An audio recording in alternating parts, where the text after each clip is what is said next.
नमस्कार, मैं हूं आरती और आप देख रहे हैं वीएनएम टीवी। पिछले कुछ हफ्तों से हम बात कर रहे हैं लिसनिंग स्किल्स के ऊपर और आज भी बहुत ही इंपॉर्टेंट टॉपिक पर जुड़ेंगे पारस महेंद्रू के साथ। पारस जी, आपका बहुत बहुत स्वागत है।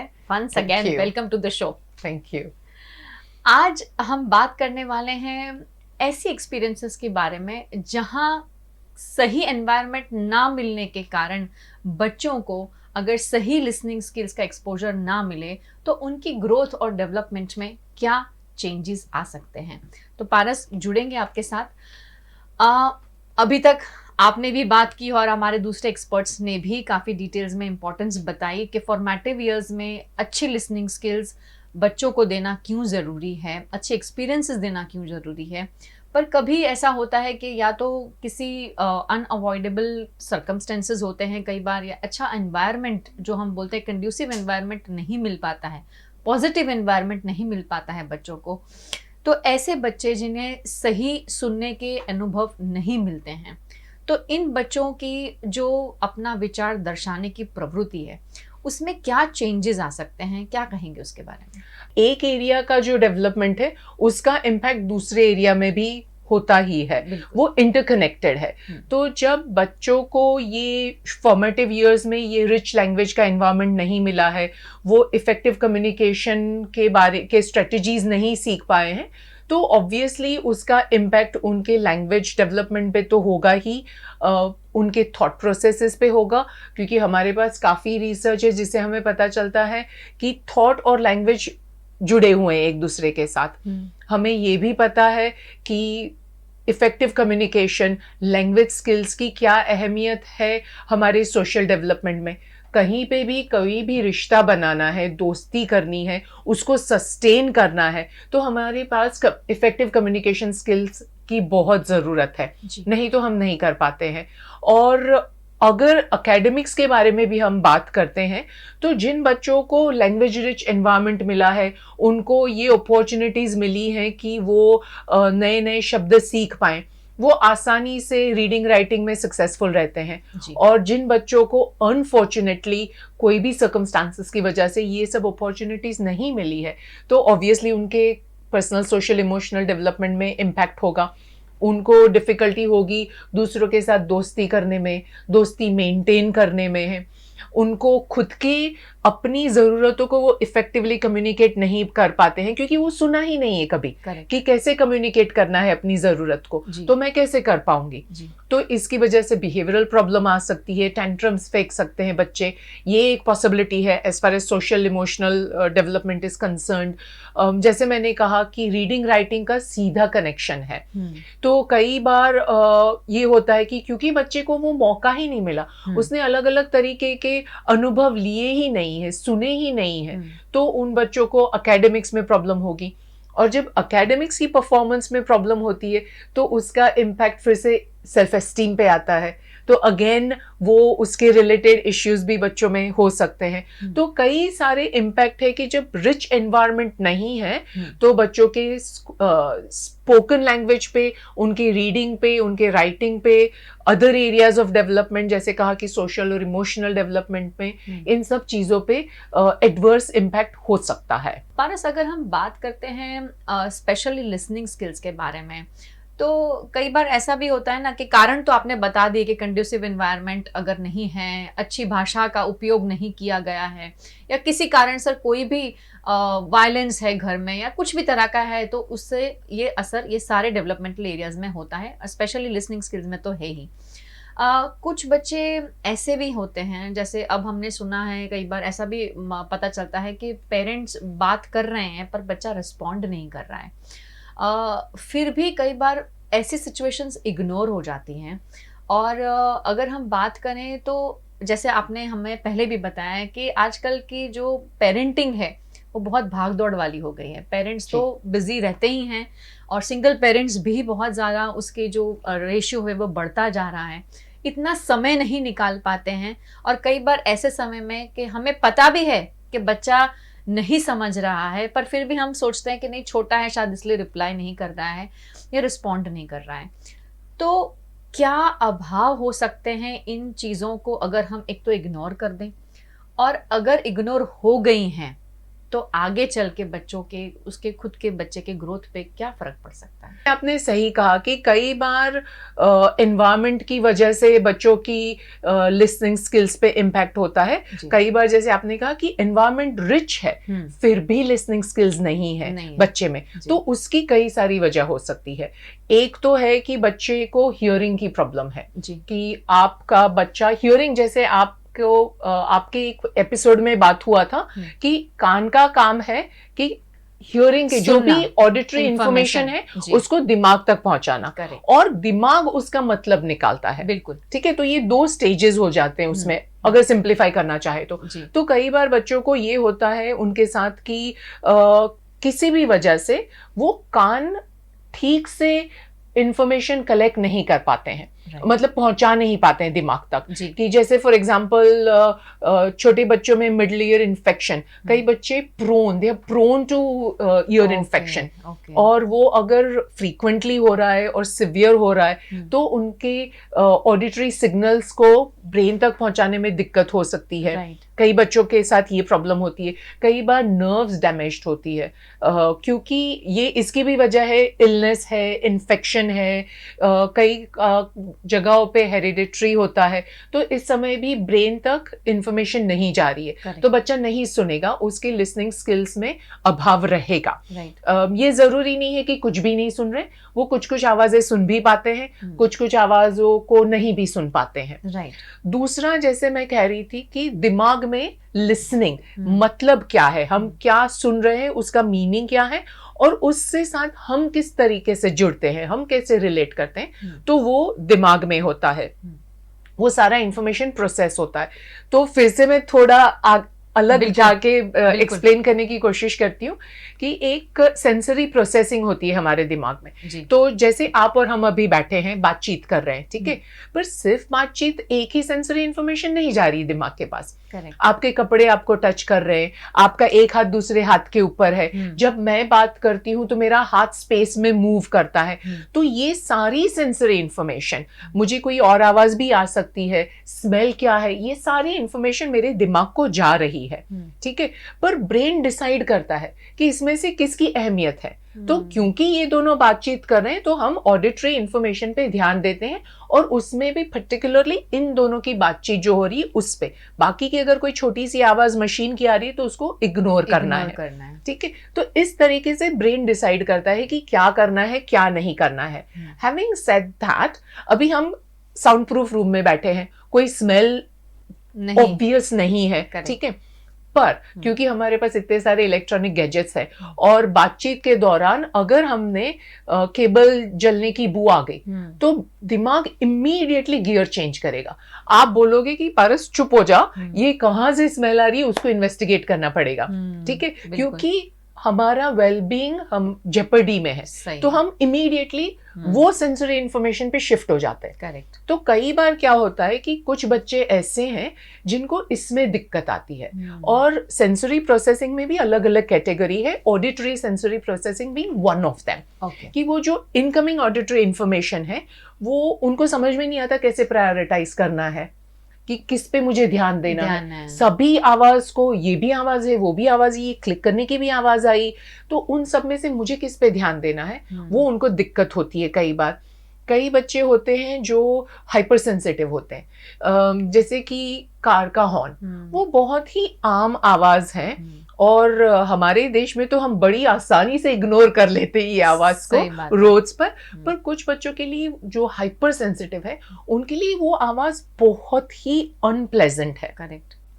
कई बार हम देखते हैं कि वो कान कवर कर लेते हैं, है ना, तो वो इसकी वजह से, क्योंकि वो ओवरबेयरिंग है और बहुत ही अनप्लेजेंट है, तो ये एक वजह हो सकती है कि उनकी लिसनिंग में डिफिकल्टी होती है। तो कई सारी वजह है, और हमें एज पेरेंट्स, एज एडल्ट्स, सबसे पहले तो आइडेंटिफाई करना पड़ेगा कि हियरिंग की प्रॉब्लम है, उसको आवाज दिमाग तक सिग्नल्स नहीं जा रहे हैं, क्या मेरा बच्चा बार बार बीमार हो रहा है, बार बार मिडल ईयर इन्फेक्शन हो रहा है, ये वजह है।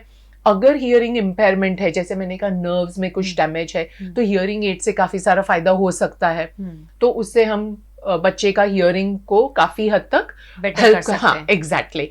और अगर इंफॉर्मेशन सही तरीके से जा रही है पर वो बच्चा उसको समझ नहीं पा रहा है, उसके साथ मीनिंग नहीं अटैच कर पा रहा है, उसको फिल्टर नहीं कर पा रहा है, तो हमें उसको उस तरीके से सपोर्ट करना पड़ेगा। ठीक है, जैसे कि children on autism spectrum disorder, तो उनके साथ कई बार auditory processing as an associated condition होता है। Sensory processing disorder can be a stand alone condition और it can be an associated condition. तो ऑटिज्म में हम देखते हैं कई बार कि ऑडिटरी प्रोसेसिंग में चैलेंजेस हो सकती है जी, तो उनको अलग तरीके का सपोर्ट जरूर पड़ेगा। जो बच्चे हैं अभी सुनने के लिए हमें अटेंशन की जरूरत पड़ती है, तो जो बच्चे अटेंशन डेफिसिट हाइपर एक्टिविटी है जिनमें, तो उनका सबसे बड़ा चैलेंज ही अटेंशन है। ठीक है, और उनको इम्पल्स कंट्रोल के साथ प्रॉब्लम है, एग्जीक्यूटिव फंक्शंस जो ब्रेन के हैं उनके साथ चैलेंजेस हैं, तो उनके लिए हमें दूसरी तरीके का support system in place, will have to put it in place, कि ताकि उनके लिसनिंग स्किल्स को हम रिफाइन कर सके। तो basically to wrap it up, ये जानना बहुत जरूरी है कि वजह क्या है।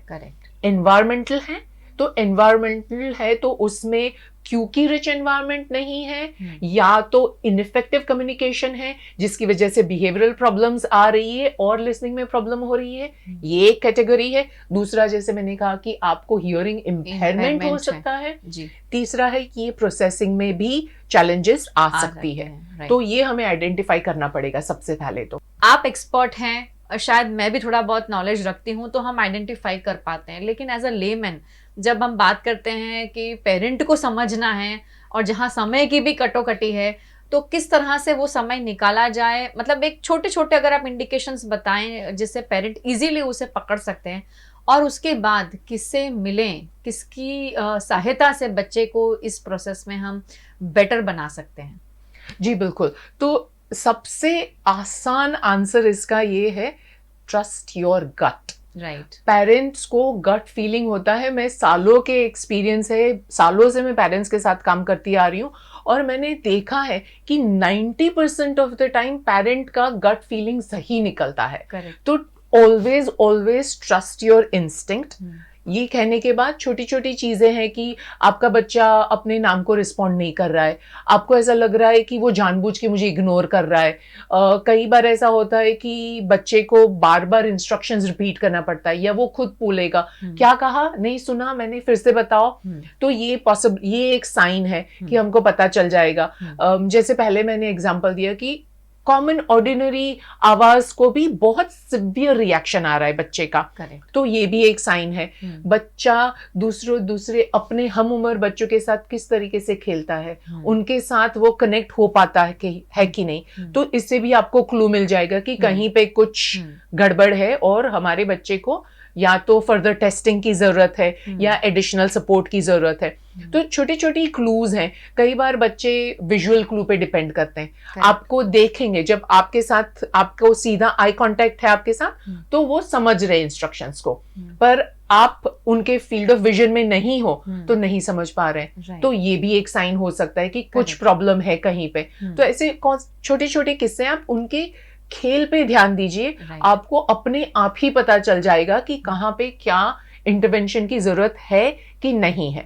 हैविंग सेड दैट, मुझे ये भी पॉइंट आउट करना है कि अर्ली इयर्स में बच्चे अपनी बाउंड्रीज भी टेस्ट करते हैं, तो वो कई बार जानबूझ के भी करेंगे। हाँ, मैं एक्चुअली आपको वही पूछने वाली थी, क्योंकि ऐसा भी होता है कि कई बार बच्चे इतने ज्यादा खेलने में एनग्रॉस्ड होते हैं, सब कुछ काम कर रहे हैं पर नहीं सुनना है तो नहीं सुनना है। हाँ। तो फिर उसमें पेरेंट्स उठा के ले जाए डॉक्टर के पास कि देखो।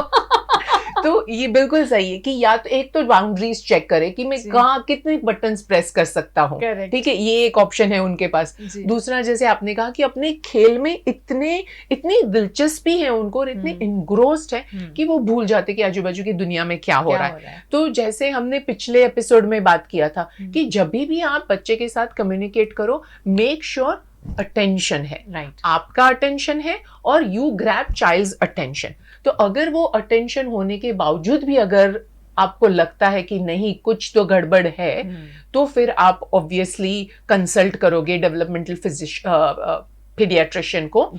पर अदरवाइज बेयर इन माइंड कि कुछ कुछ चीजें हैं जो बहुत ही कॉमन है अर्ली चाइल्डहुड में, और children will grow out of it. So one should not be alarmed कि अरे आज मैंने बुलाया, नाम से रिस्पॉन्ड नहीं किया, कुछ गड़बड़ है. So please don't be alarmed. मुझे ये सबसे बड़ी बात की चिंता हो जाती है. हाँ, करेक्ट. मतलब हम आपको बता रहे हैं, इसका मतलब ये नहीं कि पत्थर की लकीर है और आप उसको लेकर फॉलो करें.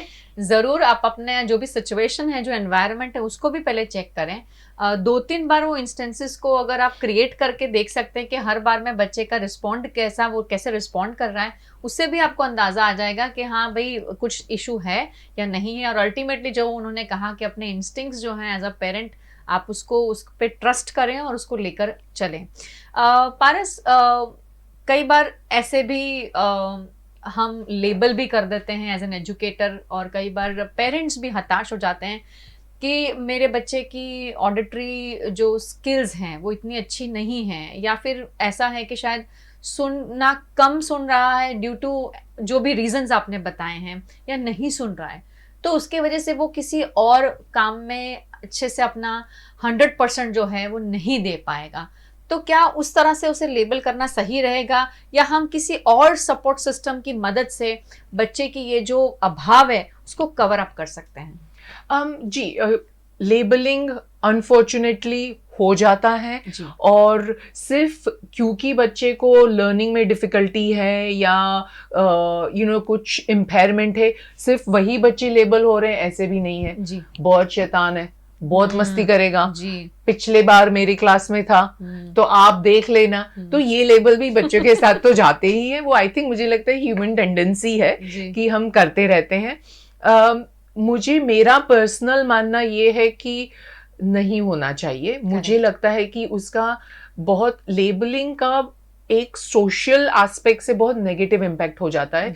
कई बार पेरेंट्स को डर लगता है कि अगर मैंने बोल दिया कि मेरे बच्चे को हियरिंग इम्पेयरमेंट है, या मैंने बोल दिया कि मेरे बच्चे को ऑटिज्म है, या मैंने बोल दिया कि मेरे बच्चे को ADHD का डायग्नोसिस दिया है, तो टीचर उसको अलग तरीके से ट्रीट करेंगी, दूसरे बच्चे उसको चिढ़ाएंगे. तो ये सारे फियर्स होते हैं लेबल्स के साथ.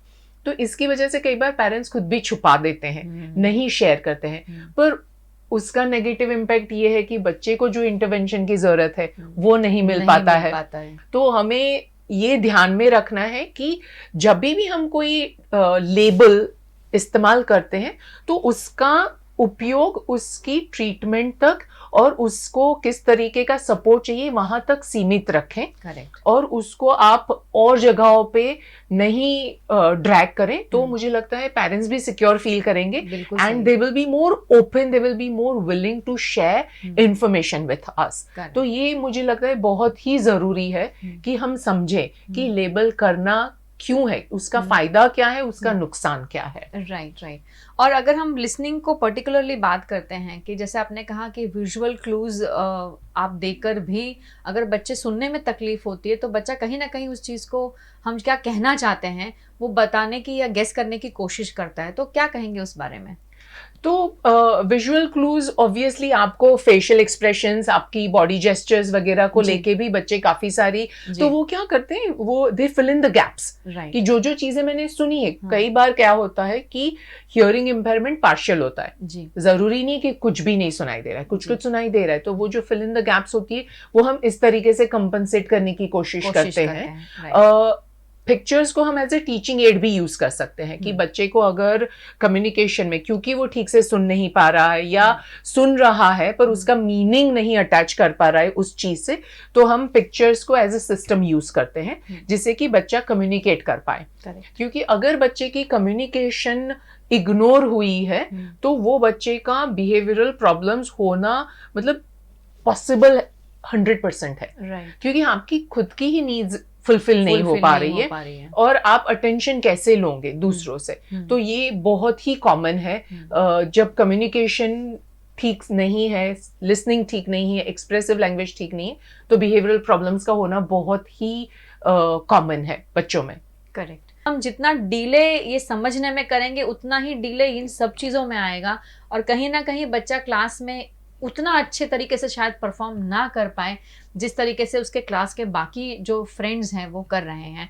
तो बच्चे का हित सबसे पहले देखना बहुत ज़्यादा ज़रूरी है। आपको समझ नहीं आता है तो आप एक्सपर्ट्स की मदद ले सकते हैं। सबसे पहले अपने पीडियाट्रिशियन से बात करें, क्योंकि वो सबसे आपके बच्चे के भी करीब हैं और आप भी उन्हें बहुत अच्छे से ट्रस्ट कर सकते हैं। आपके पीडियाट्रिशियंस भी आपको हेल्प कर सकते हैं।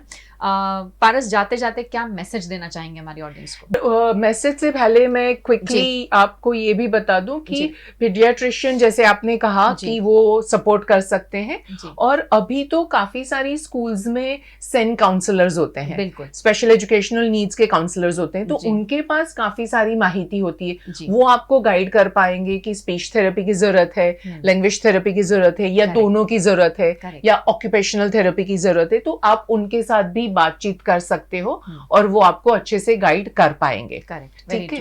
And coming to the message, तो हमने बच्चों के बारे में तो बातचीत की कि उनके साथ क्या क्या चैलेंजेस हो सकती है, उसकी वजह क्या हो सकती है, पर मुझे लगता है कि मैं अपना संदेश पेरेंट्स के लिए है मेरे पास कि जब भी आपका बच्चा जिसको किसी भी तरीके की दिक्कत है, हियरिंग इम्पेयरमेंट है या ऑडिटरी प्रोसेसिंग, क्योंकि आज हम उसकी बात करें, उसके रिलेटेड कोई चैलेंजेस हैं, तो जैसे मैंने पहले कहा कि पेरेंट्स छुपाते हैं, तो वो पेरेंट्स के लिए वो बहुत ही आइसोलेटेड और घुटन वाली जगह है, और मुझे ये लगता है कि पेरेंट्स को रीच आउट करना चाहिए। आप जितना जल्दी एक्सेप्ट कर लेंगे, जैसे आपने कहा, और इंटरवेंशन जितना जल्दी स्टार्ट होगा बच्चे के लिए तो अच्छा ही है, पर आपके लिए भी अच्छा है, क्योंकि आपको भी वो इमोशनल सपोर्ट मिलेगा जिसकी उनको बहुत जरूरत है। बिल्कुल सही। क्योंकि कई बार बच्चे का जो भी इश्यू है वो दूसरे फैमिली मेंबर्स भी नहीं समझ पाते हैं,